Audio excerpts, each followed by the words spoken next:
Hi, Alan Stratton from Woodturning. Often when I am preparing for a remote demonstration to a club, I do one in advance to make sure everything's current and I'm engaged. So I turned this cross-grain box out of white oak and Plum Burl. Now, a cross-grain box is interesting because I had to mount or remount this thing at least 6 times, probably closer to 9 or 10. This and in 3 different types of those mounts in the process. But it's a good review, and then during the demonstration turned this one, but I did not sand it then, so those of you who are at the demo, this is now the sanded and finished one that we did there. For now, let's go ahead and turn this cross-grain box of white oak and Plum Burl. For this project, I plan to use white oak for the base box and plum with some burl figure for the lid. Now to start, I am pressing a piece of plum burl against my pin faceplate.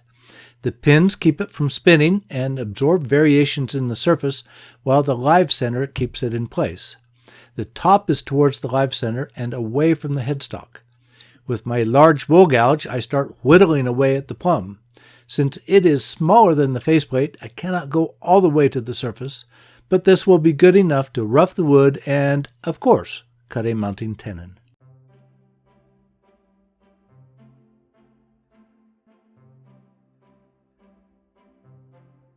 Now switch to the 8/4 white oak.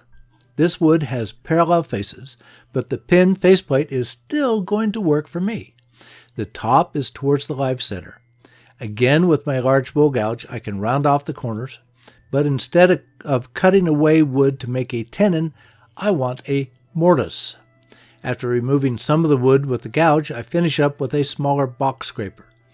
Fortunately, I do not have to remove all of the wood in the mortise, only enough to let the jaws seat inside the mortise. Then check the lid and base to see if they will fit together well.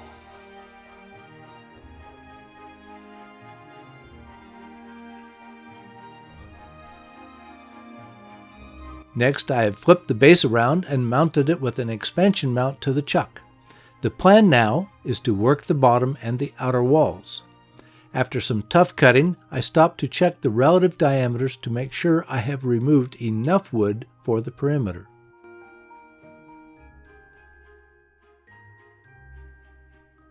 Now for the bottom. First, even it off, then measure for a mortise. This one will be shallow. For now, I will cut about 1/4 inch deep from the very bottom. Then refine the perimeter walls a little more before addressing the bottom again. I am reducing the base from about 1/4 inch from the outside into the mortise area. Now the mortise is only about 1/8 inch and the bottom is more concave. I also round over the corner of the mortise to make it look more finished. I could sand and finish the bottom now, depending on how confident I am of the outer edge. I will wait to sand and finish until later. With this mounting strategy, I can easily remount later for small adjustments and finishing. Now I can flip the base around and mount it to that shallow mortise in the base. There is enough wood in the mortise and the surrounding mortise to hold the wood and not crack. After measuring against the lid, I decide to remove more wood from the base perimeter.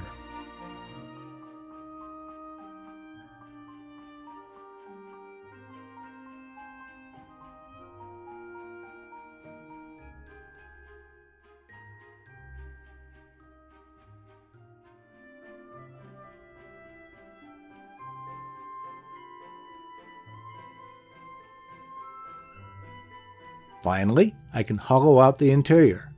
First, I approach it with a gouge with the live center still in place. I can still be a bit rough with it in place. Once I remove the live center, I have to be more gentle. Once the live center is removed, I can remove more wood with my gouge. Then switch to a box scraper to remove the remainder. The box scraper can give a good straight wall and a flat bottom. A piece of tape reminds me of how deep I can go.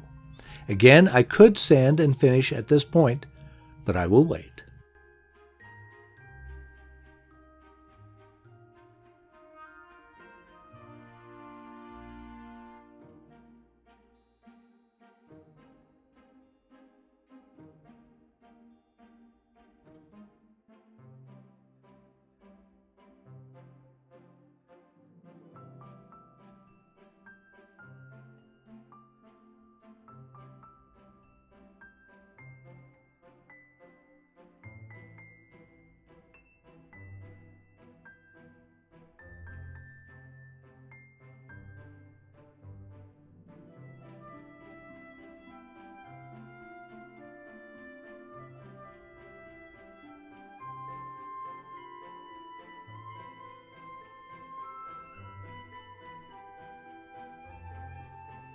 Now back to the lid mounted with the tenon I cut while roughing it earlier. I need to remove that little bit at the base that I could not reach when mounted earlier to the pin faceplate. After comparing to the base and looking at the rotten and wild wood on the lid, I can reduce the perimeter a bit more.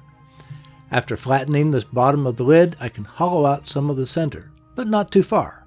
I need to measure and fit a new loose mortise to the bottom. My box scraper and skew handle this task.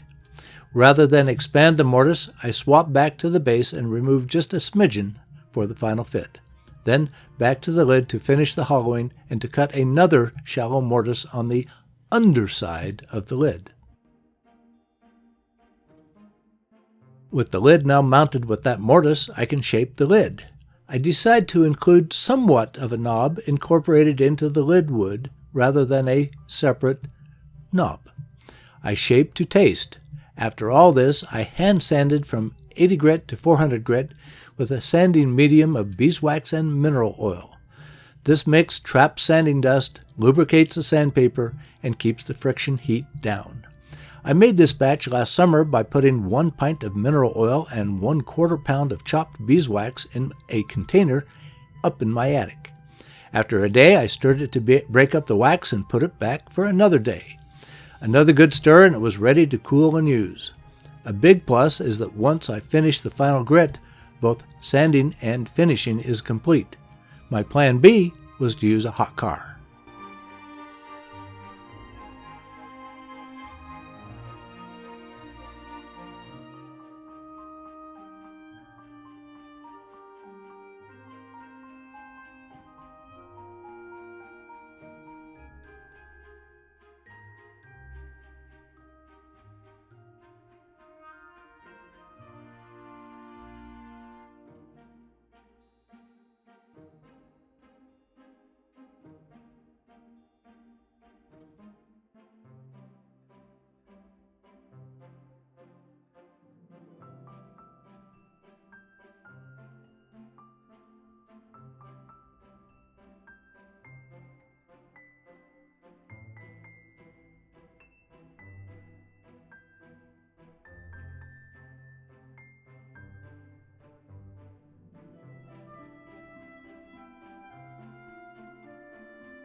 This box is calling out for a good buffing, a kind of wood massage.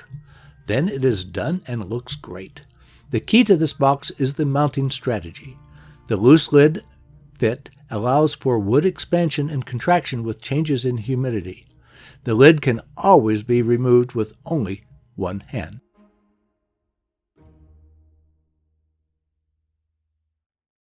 Please give this video a thumbs up, subscribe on my website, and tell your friends. I appreciate your comments and questions. Every week I make a new wood turning video and add it to my website. Please wear your full face shield for safety. Anytime that lathe is running. I will see you next week with another wood turning video. Be wise in these COVID times and count your blessings.